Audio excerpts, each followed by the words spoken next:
lament. The dead linger.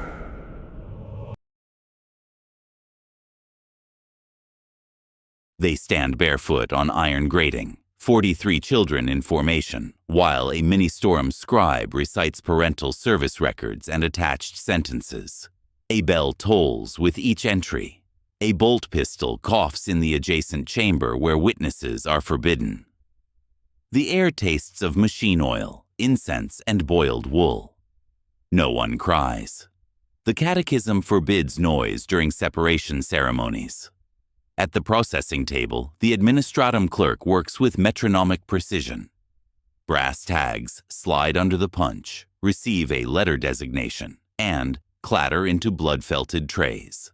A for Astra Militarum, standard deployment. M for Mechanicus indenture programs. C for Commissariat officer track. H for household troop assignments. S for sanctioned psycher candidates. When the black wax seal appears beside it, the tag moves to a separate tray reserved for Black Ships collection. Nothing is explained to the children. Explanation wastes allocated processing time. This is the Imperium's most honest arithmetic. It does not merely recruit orphans. It systematically manufactures orphanhood, then harvests the surplus with industrial efficiency. Edict 847.M. 41 Adoptio Necessarium makes it lawful. Children of the unreliable, wounded, or ideologically suspect are adopted by the throne for protection and war continuation. The parchment speaks of mercy. The footnotes detail quotas, delivery schedules, and non-compliance penalties. We follow one processing lot. The 23rd Vostroyan Foundlings, drawn from 3 hive levels and a mining collective.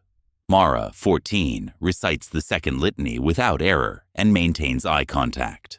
Her tag receives an A designation. Vex, 15, lists his father's regiment number. The scribe pauses to add a black notation about nocturnal vocalizations, then stamps ES with the black seal. 2 siblings are separated, C for the elder, H for the younger, because correlation matrices indicate split pairs produce fewer coordinated escape attempts. The ceremony concludes when the bell stops. Each child receives a gray satchel, numbered eating implement, and wrist ribbon for tag attachment. The Ministorum Cantor intones the standard formula. Service replaces family. The throne provides parentage. The emperor remembers what you must forget. The processing doors open. The files advance toward dormitory assignment. This room exists through deliberate policy evolution. What appears as wartime necessity functions as resource extraction infrastructure. The machinery that processes these children will demand they validate its wisdom through service, sacrifice, and the production of the next generation's raw material. We will examine how this system developed its current efficiency, why its rituals harden rather than heal, and what becomes of the letters struck into soft metal. The 23rd Vostroyan Foundlings carry more than brass tags. They carry the institutional logic that created them. The doors that closed behind the 23rd Vostroyan Foundlings seal more than a single ceremony. They represent 4 millennia of bureaucratic evolution that transformed wartime desperation into systematic harvest.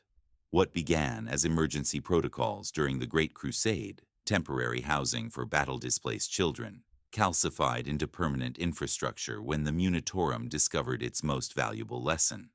Early capture yields superior soldiers. The numbers speak without sentiment. Institutionally raised troops demonstrate 31% higher obedience rates than civilian conscripts. Their desertion incidents decline by 23% during extended campaigns. Most significantly, their operational effectiveness extends 40% longer under sustained combat stress. Children processed young serve longer, comply better, and break less frequently than adults dragged from established lives. The mathematics eroded hesitation. Theology finished the task. The Ministorum supplied perfect justification. Childhood represents raw alloy, soft enough to hammer into purity before worldly corruption sets in. A dozen synodal decrees recast parental bonds as potential heresies, attachments competing with the emperor's claim. The pure vessel doctrine declared children unmarked by civilian moral weakness, natural candidates for transformation into perfect servants. Their abandonment became divine selection rather than institutional cruelty. Once codified, the machinery learned to hunt. Emergency adoption protocols trigger automatically after orbital bombardments, raising intake quotas for 40 days when families scatter and resistance costs least to suppress. Edict 847.M41 threads the needle between sanctity and supply. Adoptio necessarium transforms suspicion, injury, or logistical displacement into legal orphanhood and therefore availability. The language of mercy lubricates extraction. The imperial tithe completes the circuit. Worlds owe the throne grain, or promissory notes and flesh. Human resource quotas are tallied beside promethium and macro shells, treating bodies as munitions with voices. Governors who fail numbers face audit battalions. Those exceeding receive indulgences and favorable shipping schedules. Quotas do not ask whether orphans exist. They cause orphans to exist. The system feeds itself through generational cycles. Military families produce military orphans whose only stable institution becomes the barracks. Regimental traditions transform into inherited obligations rather than chosen service. The Schola fast-tracks decorated bloodlines while their parents die in distant wars, ensuring continuous supply for the next processing generation. A population bred for war reproduces what it consumes. By M32, emergency had become efficiency. The hidden costs, psychological breakage, training casualties, periodic mutinies, were calculated as acceptable wastage within Empire confidence intervals. What appears as charitable. Rescue functions as logistical collection. The brass tags struck in Chapter 1 did not determine identity. They assigned streams in a river already dredged and straightened toward war. The 23rd Vostroyan foundlings represent median output, not aberration. Their gray satchels contain the institutional logic that created them. But rivers require sources. Before tags and ceremonies comes the harvest itself. The sweeps, screenings, and whispered prayers that double as roll calls. The machinery moves from statute to street, and it knocks when cities are too tired to hide their young. The knock comes in threes on Hive World Tertius, synchronized across 47 residential sectors as sweep day begins. Procurator collection teams move with assembly line precision. Administratum census crews updating population registers. Ministorum almoners distributing blessed bread while conducting informal catechism tests, and Arbites enforcers ensuring no one leaves until processing concludes. This is data collection, sanctification, and enforcement working in lockstep, the machinery of systematic harvest made routine. Temporary triage sites rise in abandoned manufactorum courtyards where children once played between shift changes. 3 stations process human material with industrial efficiency. Station Alpha conducts medical screening for height, weight, reflexes, and visible mutation markers. Malnutrition can be corrected through controlled feeding programs. Genetic deviation requires immediate disposal. Station Beta tests Imperial Creed recall through standardized catechism batteries. Children who recite correctly advance. Those stumbling over basic litanies receive remedial classification or indenture assignment. Station Gamma operates behind sound baffles, where voxcasters emit subsonic frequencies, while trained interrogators observe for involuntary psychic responses. When nosebleeds bloom or seizures manifest, black wax seals mark files for immediate black ships collection. Parents are not informed which category applies to their children. Numbers become currency in this economy of flesh. Each team carries quotas broken down by age, gender, physical capability, and intellectual capacity. The mathematics allow flexibility. 3 younger children substitute for 2 older ones, provided total training investment remains within acceptable parameters. When sectors fall short, emergency adoption protocols expand search radius to adjacent HAB blocks. Quotas do not ask whether enough children exist. They presume availability. The first survival tax emerges immediately. Families attempt falsifying ages through bribed census clerks, forged birth certificates, or hiding children in ventilation systems. Some parents volunteer themselves for penal service in exchange for child exemptions. Others offer siblings as substitutes. The Arbites document these infractions methodically. Interference with collection protocols carries mandatory servitude sentences, adding secondary quotas to primary harvests. Chalk symbols bloom along stairwells, tracking progress. Triangles for intact families, circles for processing vacancies, hash marks for quota advancement. Resistance appears in domestic shapes, but dissolves against administrative penalties.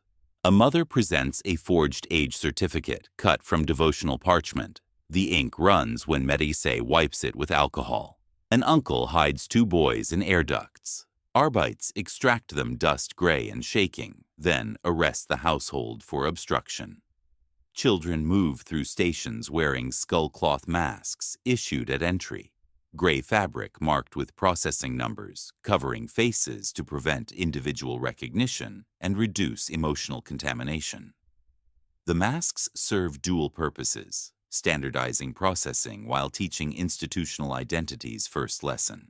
Names matter less than numbers. Faces matter less than functions. Tags are struck while feet learn to stand at attention. A for Astra Militarum standard deployment, C for Commissariat track, H for household troops, S for sanctioned psycher programs with black seals indicating black ships collection, M for Mechanicus indenture and its 1,000 undisclosed sub-designations. One child palms a tag, stamped M, and stares at the letter, trying to understand what it promises about his future. The transports depart for processing centers where skull-cloth masks become first uniforms and numbers become the only names that matter. But questions follow the departing vehicles. What does M truly signify? And why do some destinations require such careful classification? The transports discharge their cargo at Scola Progenium St. Corvax, where questions about M-stamped tags earn punishment details, and the child who asked learns silence. The facility spans 17 square kilometers of reinforced rockcrete. Its dormitories designed like ammunition storage, maximum capacity, minimum comfort, optimal security. Here, brass tags become irrelevant. Identity itself becomes raw material for institutional transformation.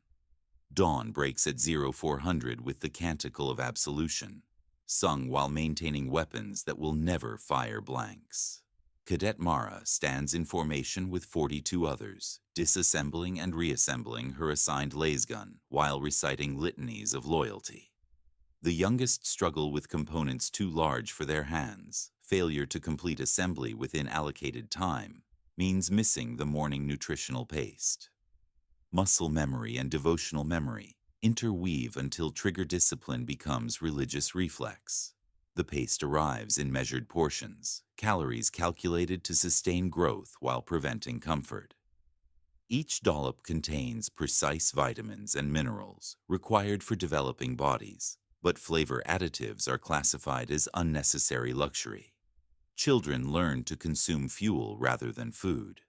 Those attempting to trade rations face immediate disciplinary action, administered through shock prods that link spiritual deviation to physical consequence. Live fire drills commence after morning catechism using man-shaped targets stamped Heretico in High Gothic. Children advance through kill houses where cardboard figures represent enemies of the throne. Scoring systems reward center mass hits and penalize hesitation. The targets bear deliberately humanoid but expressionless faces, teaching that killing is technical rather than emotional work. Control mechanisms blend devotional and material conditioning seamlessly. Sleep deprivation couples with hymn accuracy requirements. Children who stumble over evening verses lose 1 hour of rest. Pain discipline disguises itself as spiritual purification. Blessed blades mark flesh, while chaplains recite catechisms of endurance. Physical discomfort becomes proof of devotion rather than institutional cruelty.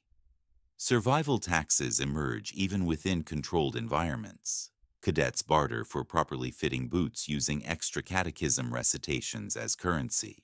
They copy additional devotional texts to earn proctor favor and marginally improved meal portions. Some learn to sleep with eyes open during mandatory reflection periods, stealing rest while maintaining appearance of contemplation. The system teaches resourcefulness while punishing initiative that threatens control. The most crucial ritual awaits near graduation, the Vigil of Silence. Each cadet receives a mirror and a loaded bolt pistol, then spends 24 hours alone in a white cell contemplating their unworthiness to serve. They must maintain perfect stillness while confronting reflection. Those who break, moving, speaking, or showing emotional distress, discover their inadequacy. Facility records classify these incidents as voluntary departures. Mara passes and does not ask what the pistol was for. The spiritual cost manifests in systematic identity erasure. Pre-war names disappear from all records. Family histories become irrelevant data. Personal memories receive no reinforcement and fade under institutional routine.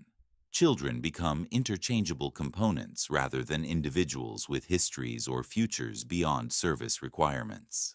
But even perfect systems contain imperfections. Graduates must integrate with veteran guard regiments where institutional purity meets battlefield chaos.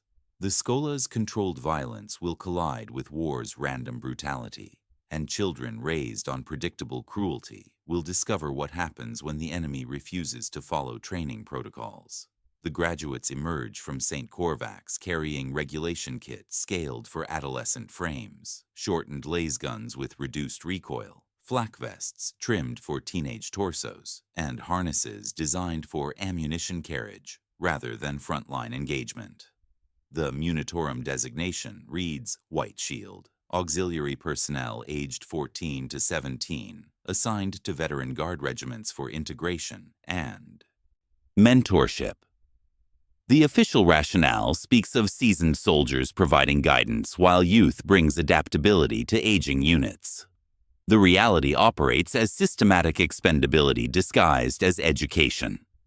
Mara and 37 surviving classmates receive assignment papers bearing the seal of the 23rd Vostroyan Foundlings, a regiment whose name carries institutional irony. The Vostroyans themselves represent previous processing cycles, foundlings now adult enough to command the next generation of institutionally raised children. Transport manifests classify the teenagers as auxiliary personnel rather than combat troops, a designation affecting everything from equipment allocation to casualty reporting protocols. Integration doctrine assigns White Shields to forward reconnaissance, ammunition resupply, and advance scouting operations. These positions are presented as learning opportunities where young troops gain battlefield experience under veteran supervision. The mathematics reveal different priorities entirely. Statistical analysis demonstrates 67% casualty rates among White Shields within 6 months of deployment, but administrative protocols reclassify these deaths as training accidents rather than combat losses, preserving official unit strength calculations and maintaining recruitment quotas. The psychological dynamics create immediate friction when institutional children meet war-weary adults. Veterans observe teenage soldiers who maintain weapons with technical perfection, execute drill movements with mechanical precision, and follow orders without hesitation or question. But the same conditioning produces behavioral patterns that disturb soldiers retaining civilian memories. White Shields execute wounded enemies without pause because Skola doctrine taught this as standard procedure.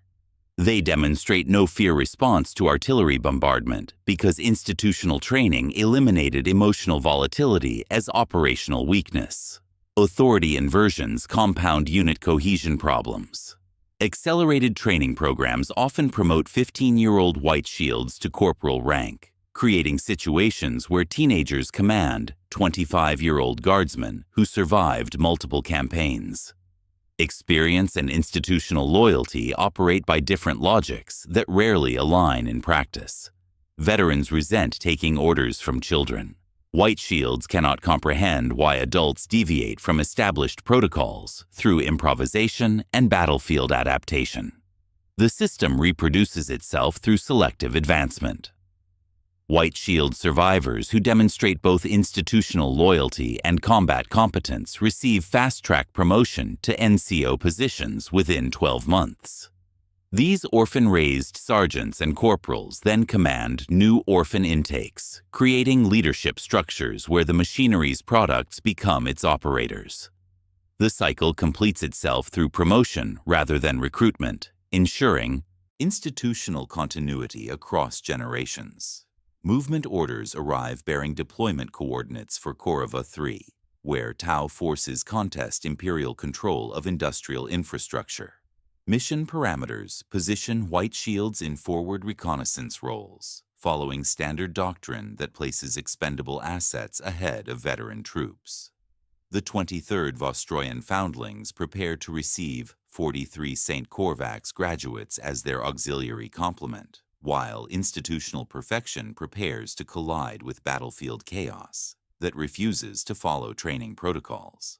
The 23rd Vostroyan Foundlings receive their white shields on a Munitorum muster deck that smells of oil, tallow, and cheap incense. Teenagers file from the transport in skull-cloth masks and perfect lines. The veterans glance at the absence that matters. One berth kept empty for the boy marked with a black seal, already claimed by a different ship. Sergeant Kozlov, 30 years and 6 campaigns, signs the intake ledger and studies the names that are not names, just numbers with birthdays rounded to the nearest quarter. First contact reveals the collision of cultures. Vostroyans keep family charms wired inside their coats. Skola proctors confiscate them as contaminants.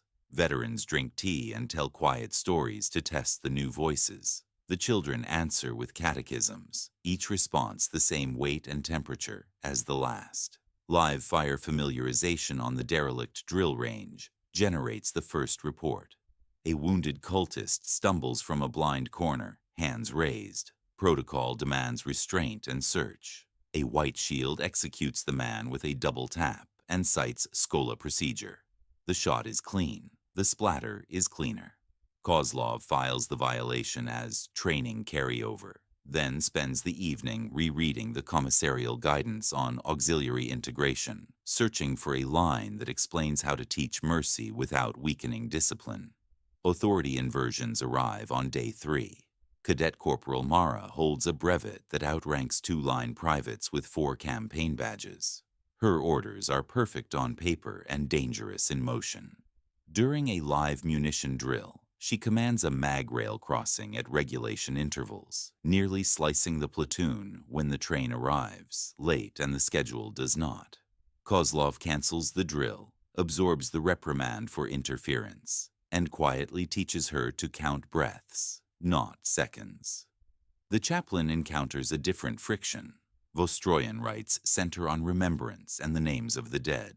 The white shields interrupt with the Canticle of Absolution in drill cadence. After 2 disrupted services, he divides worship into separate observances, then spends his nights smuggling vocabulary into homilies the children can inhabit. Not love, which hurts, but stewardship. Not grief, which leaks, but accounting. Quartermasters note missing minutes from lights out and request disciplinary review. Kozlov becomes the identified source. He lets the teenagers keep their skull-cloth masks tucked in pockets rather than folded in lockers, a minor deviation that anchors them to something that is theirs. The proctor files a complaint for emotional contamination.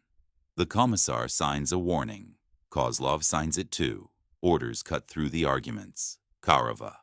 3 requests infantry strength for an urban approach through industrial ruins. The Munitorum assignment matrix places white shields forward for reconnaissance and breach marking. Veterans polish brass, children polish doctrine. On the last night before embarkation, Kozlov reads the intake ledger again and memorizes numbers he cannot turn back into names. By dawn, the transport's warm, and theory prepares to meet its first consequences outside. The Munitorum calculates war before boots touch dirt. Expenditure Directive 447. KAURAVA assigns White Shield units 40% strategic value compared to adult troops, while factoring replacement costs at 60% when training investment is amortized across projected service life. The arithmetic creates perverse incentives.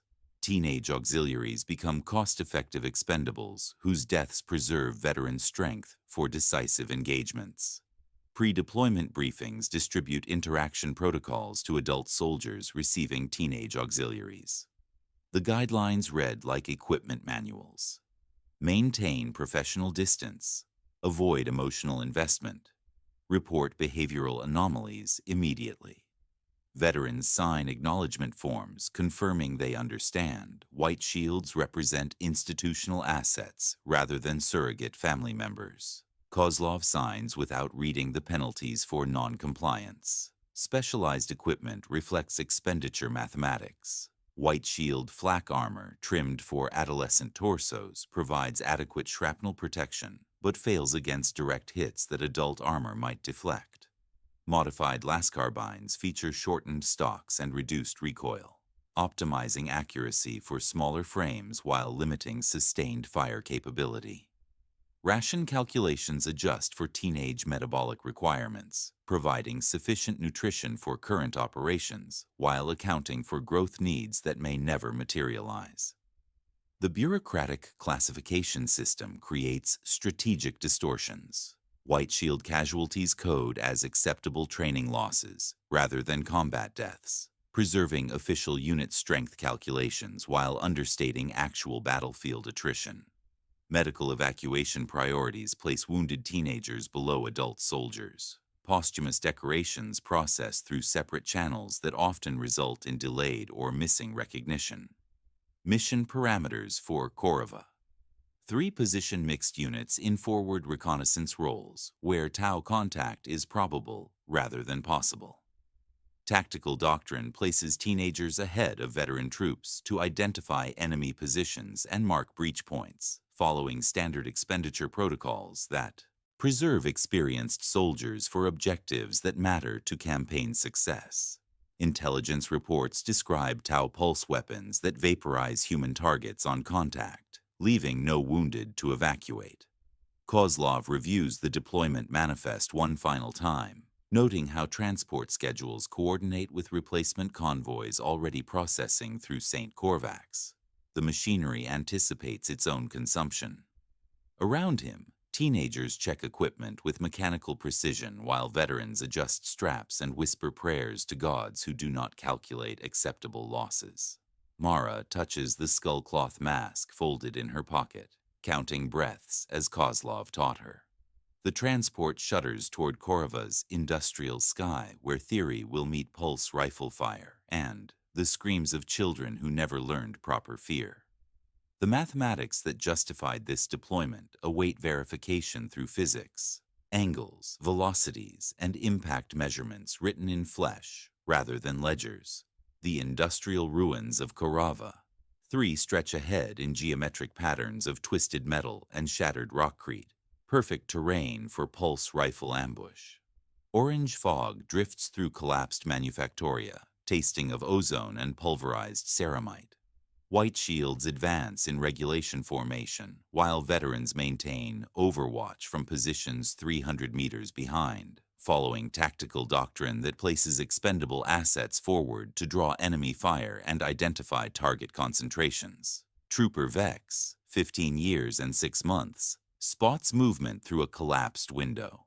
His Shola training activates. Identify, acquire, engage. The pulse rifle beam vaporizes his squadmate cleanly, a wet sizzling sound as the teenager's torso disappears, leaving a smoking cavity and falling limbs. First kill witnessed. The cardboard targets never prepared him for the smell of burnt flesh, or the way bodies continue walking for 3 steps after heads vaporize. Mara moves through debris fields with mechanical precision, skullcloth mask tucked against her cheek. The formation maintains perfect intervals until Tau drones emerge from concealed positions, and pulse fire begins cutting through teenage bodies like industrial lasers. Cadet Jorik's head becomes steam. His weapon clatters on rockcrete while his hands still grip empty air. The breakdown cascades through unit cohesion when half the White Shield contingent freezes under fire. Institutional training prepared them for controlled violence with predictable outcomes, not random death that arrives without warning or tactical logic. 14-year-old Cadet Senna drops her weapon and begins reciting the Canticle of Absolution, while pulse beams track toward her position. Others surge forward to prove doctrine real, discovering diagrams do not account for enemy adaptation. Sergeant Kozlov breaks ranks. Protocol demands he maintain overwatch while White Shields execute reconnaissance procedures, but watching children die for. Tactical information violates instincts older than regulations. He advances under fire to shield his teenage charges, abandoning position and compromising the entire tactical framework. Veterans follow their sergeant rather than their orders, throwing smoke and covering fire while grabbing small bodies that shake with institutional precision. The mission collapses into chaos when doctrine meets battlefield improvisation. White Shields attempt by-the-book maneuvers, while Tau forces employ adaptive tactics the Schola never anticipated. Children trained for obedience cannot improvise when catechisms fail. Adults trying to protect teenagers cannot maintain tactical discipline when parental instincts override military logic. 12 White Shields die in the first hour. Their skullcloth masks, soaked with blood and torn by shrapnel, flutter in industrial wind, like prayer flags marking sacrifice sites. Pulse weapons leave clean wounds, but messy deaths. Bodies intact, but nervous systems fried, creating casualties who look unmarked until you notice they have stopped breathing. The aftermath reveals collision's full scope. Wounded children call for parents they never had, reaching for words that do not exist in their lexicon. Some whisper Proctor as if familiar faces could step through smoke. Adult soldiers abandon tactical positions to shield teenagers, creating defensive gaps that compromise the entire operation.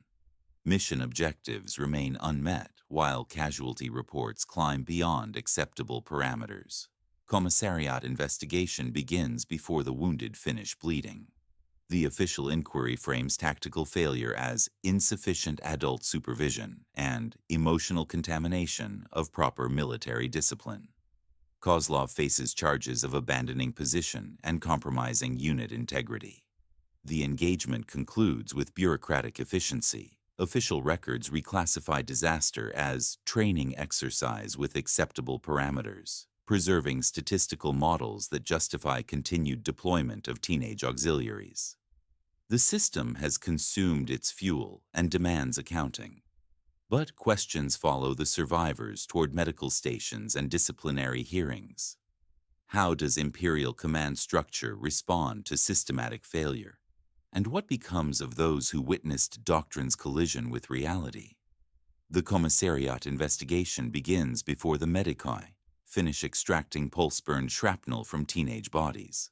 Commissar Volk arrives with sealed orders and a portable tribunal kit, his inquiry operating with bureaucratic efficiency that transforms tactical catastrophe into administrative routine. Trifold forms arrive by servo skull. Incident abstract, discipline referral, casualty accounting, landing on blood-stained surfaces while witnesses still shake from combat shock. After-action reports reshape reality through clerical precision. The Korova engagement receives reclassification as Training Exercise 7KAURAVA rather. Then Combat Operation, reducing 12 dead White Shields to Acceptable Training Attrition, under code WSA CCEPT7. Mission objectives shift retroactively from reconnaissance to unit integration assessment, making failure impossible because assessment always produces valuable data for future deployment protocols. Sergeant Kozlov faces tribunal charges within 18 hours. The specification reads, "Failure to maintain unit integrity through emotional contamination and abandonment of assigned tactical position." His defense, protecting teenagers from preventable death, violates fundamental doctrine treating human resources as expendable assets rather than individuals requiring preservation. Witness testimony follows predictable patterns. Surviving White Shields provide technically accurate accounts that condemn their protector through institutional loyalty, their conditioning preventing comprehension that they testify against salvation. The execution occurs at dawn with survivors formed for mandatory observation. The bolt pistol's report echoes through industrial ruins while teenagers maintain perfect formation, faces showing no emotional response because training eliminated such reactions as operational weakness. Kozlov's personal effects receive immediate incineration to prevent contamination of replacement personnel. Corrective measures populate the next wave of directives. Surviving White Shields receive reassignment to penal battalions where their compromised loyalty indicators can be monitored through expendable operations. The classification ensures disposal through attrition rather than investigation of protective attachments that compromise tactical discipline. Enhanced conditioning protocols emerge from psychological evaluation reports recommending emotional suppression enhancement for future Schola curricula. New training modules will eliminate protective instincts more thoroughly. Extended vigil of silence periods, neuroconditioning agents in nutritional paste, and rotating servitor proctors to prevent bonding. The institutional response doubles down on dehumanization rather than questioning fundamental assumptions. Edict 847.M41 receives supplementary clauses expanding adoption criteria to include tactical unreliability indicators among military families.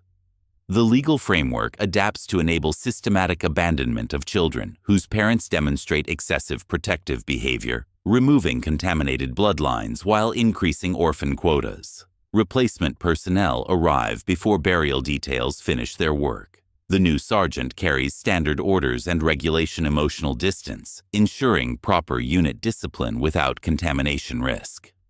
Official records balance through statistical manipulation while transport engines warm for the next deployment. The machinery repairs itself through substitution, learning to identify and eliminate protective instincts before they compromise. Operational effectiveness. But deeper questions emerge from the wreckage. How does this system maintain itself despite obvious failures? And what economic calculations justify consuming both children and their protectors with equal bureaucratic efficiency? The replacement sergeant arrives with his orders and a ledger, the paperwork still damp from Kozlov's execution. For the Imperium, the cost of a sergeant's compassion is not measured in medals or regrets, but in the disruption of a system designed to harvest and expend lives with maximal efficiency. The economics of orphan armies begin at birth and conclude when a name becomes a line item on a casualty roll. Each foundling inducted into the Schola Progenium represents a calculated investment, 12 to 15 years of feeding, housing, catechizing, and drilling. The return is a projected 30 to 40 years of service, assuming the inevitable cycles of wounds, replacements, and psychological attrition can be managed by Medicaid and Litany alike. By contrast, adult conscripts, dragged from factories or farms, require minimal training and yield only a decade, perhaps 15 years before age, injury, or breakdown ends their utility. Their presence demands more discipline, more oversight, and more lenience for the unpredictable attachments of civilian life.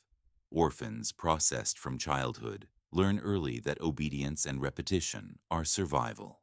They eat standard rations, wear standard kit, and bleed in ways that fit the Munitorum's expectations. The system saves hours and, by its logic, lives elsewhere. Yet, the arithmetic conceals the hidden debits. Specialized kit must be manufactured and distributed for adolescent frames. Training ranges must be reconfigured for smaller hands and lighter bodies. Medical wards require growth regulators and skeletal reinforcement drugs. Psychological infrastructure, confessors, compliance officers, neurally active litanies becomes another line in the ledger, required to maintain function in those who have never known family. Administrative overhead multiplies. Induction surveys, purity screenings, retention forecasts, and replacement scheduling. The sum is a palace of paper built to shepherd children into guns. Replacement rate calculations transform these costs into quotas, each regiment filing annual expenditure projections that output a foundling requirement. These quotas are not a reflection of natural orphanhood, but a demand produced by projected attrition and strategic needs. When numbers slip, emergency adoption protocols activate, expanding the net with bureaucratic precision. Edict 847.M41, Adoptio Necessarium, functions as a throughput accelerator, stripping legal protections from children of the ideologically unreliable or tactically inconvenient, and converting them into statistical supply. This is the system's most disturbing efficiency. Military families produce military orphans whose only stable institution is the barracks. Regimental traditions become inherited obligations, enforced by statutes that treat parental bonds as potential heresy. The machinery produces its own resource stream, orphaning children by policy to feed its own survival. What appears as charity, adoption, protection, the language of mercy, is, in truth, the camouflage of logistics. Orphanages are pre-processing centers. Adoption agencies serve as collection infrastructure.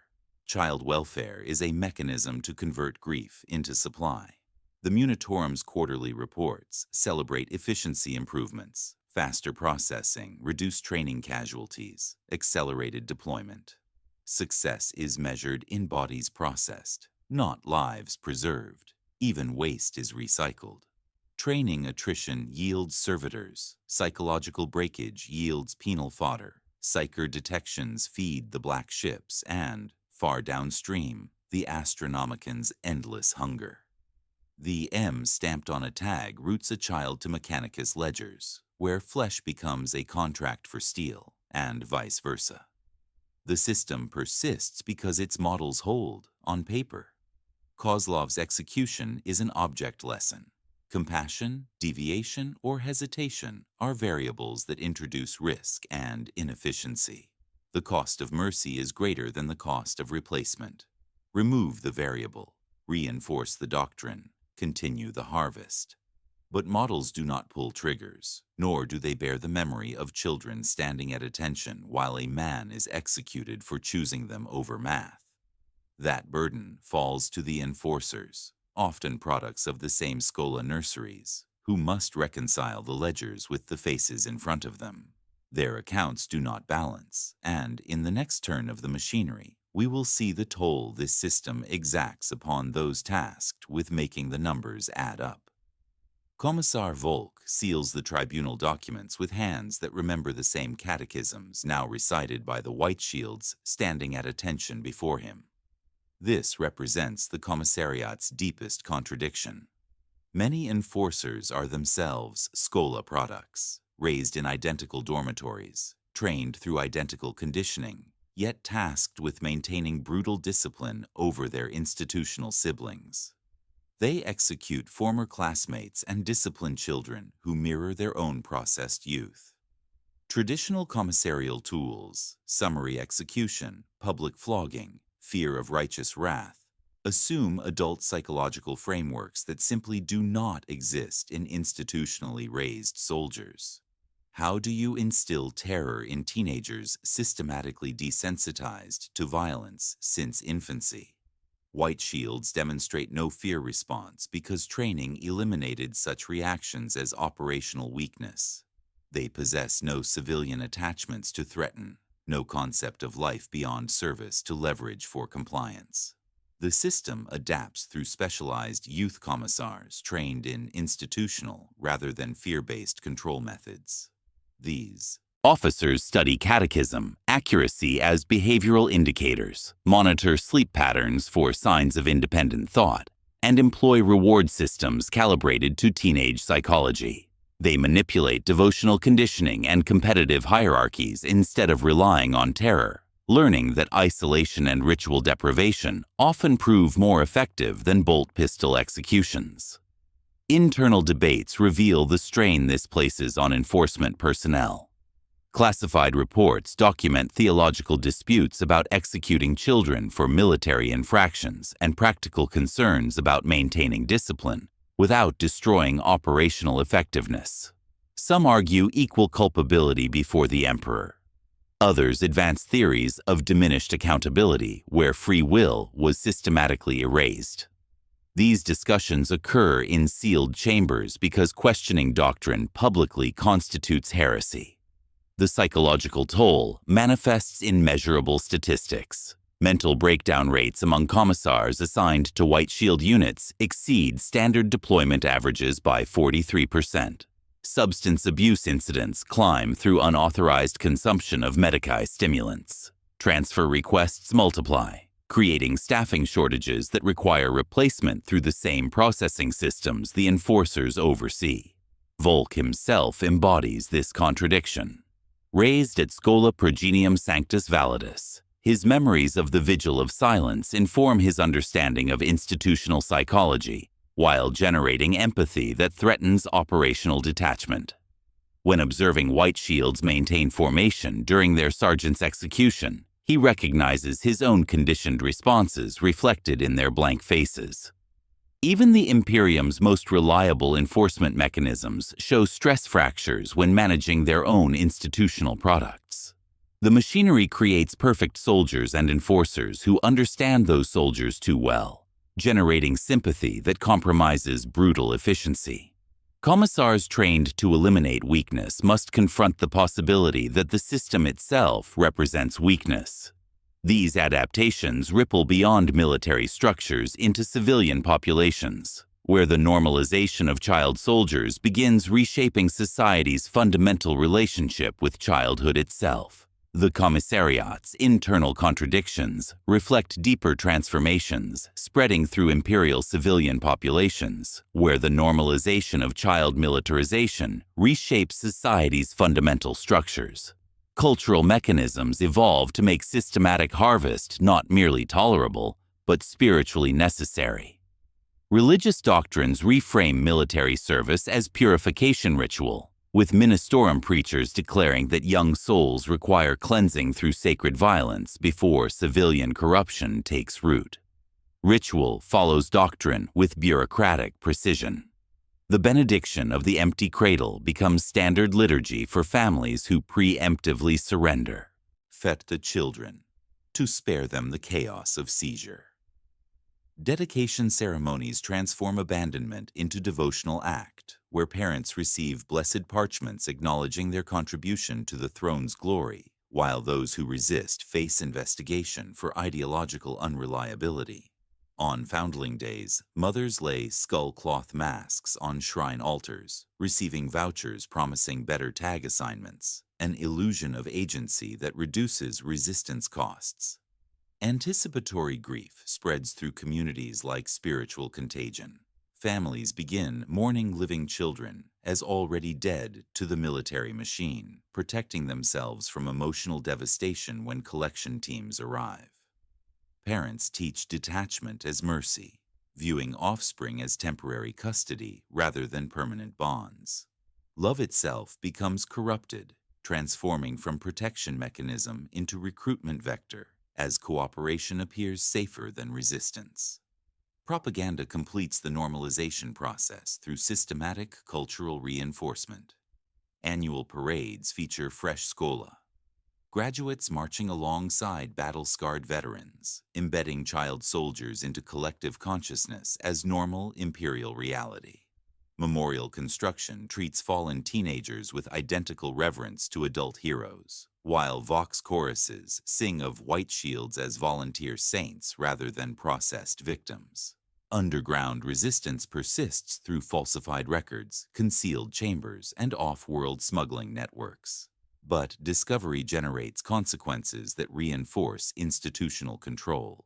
Entire HAB blocks face purge protocols for harboring single, unregistered children, serving as deterrents that make protection more dangerous than surrender. When Sector P9's hidden dormitory is exposed, the cathedral above collapses on schedule, with official records listing maintenance accident. Economic systems bend around harvest requirements. Manufactoria produce juvenile flak harnesses and shortened weapon stocks. Nutriment guilds retool vats for growth-calibrated paste. Memorial workshops etch names into plates no one will read. Markets emerge for forged age papers and catechism certificates, while sympathetic medici falsify growth charts until Arbites adapt with collective penalties and quota surcharges. Long-term consequences threaten the system's foundation through multiple vectors. Defensive operations suffer when populations cannot generate emotional attachment to homeland protection, because children, traditional motivation for protective warfare, have been systematically removed. Genetic bottlenecking occurs in military bloodlines as effective soldiers produce offspring who die young in service, gradually weakening recruitment pools. Isolated military caste societies develop where civilian and military populations become separate species with incompatible psychological frameworks. The machinery creates self-perpetuating cycles where each generation accepts greater normalization of institutional child harvesting, reshaping civilization's basic assumptions about childhood, family, and human value. But this foundation generates new vulnerabilities as the system's ability to produce effective soldiers deteriorates under systematic dehumanization. Another bell tolls in another processing chamber, its resonance identical to the ceremony that began our examination. 43 children stand barefoot on iron grating, while a mini-Storum scribe recites parental service records and attached sentences. But now each element carries the weight of complete understanding. These are not orphans discovered by chance. They are products manufactured through deliberate policy, their abandonment engineered through legal frameworks that transform protection into heresy. The administratum clerk works with metronomic precision, striking brass tags that no longer represent mystery. A for Astra Militarum standard deployment, where children will advance through industrial ruins until pulse weapons find their mark. M for Mechanicus indenture, where flesh becomes currency traded for augmetic enhancement and neural compliance. C for Commissariat officer track, creating enforcers who will execute their institutional siblings for showing mercy. H for household troops, serving as expendable bodyguards for officials who sign orphan quotas. S for sanctioned psyker programs, feeding the Astronomican's endless hunger through souls processed young enough to burn efficiently. The black wax seals reveal their true function. Psyker identification markers routing children to black ships for consumption or servitor conversion, depending on power levels and compliance indicators. Nothing was ever explained to preserve processing efficiency. Among the stern-faced instructors overseeing intake stands Sergeant Mara, her face bearing the silent discipline of institutional survival. She endured Korovy 3, witnessed Kozlov's execution, and learned that loyalty to the machinery provides the only available stability. Her presence completes the circle, orphan army survivors training new orphan intakes, perpetuating the system through their own advancement within its structure. The bureaucratic refinement that has made horror routine spreads through 4 decades of implementation. Each ceremony operates more smoothly than the last, resistance mechanisms identified and eliminated through legal adjustment and cultural conditioning. What began as wartime emergency has crystallized into permanent infrastructure requiring no justification because it has become civilization's foundation. The Ministorum Cantor intones the familiar formula while children learn their first institutional lesson. Service replaces family. The throne provides parentage. The emperor remembers what you must forget. But the words carry different weight when spoken by those who survived the system's consumption and returned to feed it new material. In the final moment, a 7-year-old girl stands at attention, tears dry on her cheeks, skull-cloth mask folded in her small fist. She has already learned that survival means embracing the machinery of abandonment. The ceremony concludes. Processing doors open. New files advance toward dormitory assignment while transport engines warm for the next collection sweep. The eternal harvest continues with mechanical precision, consuming children to produce soldiers who will consume the next generation's children. World without end, in the Emperor's name.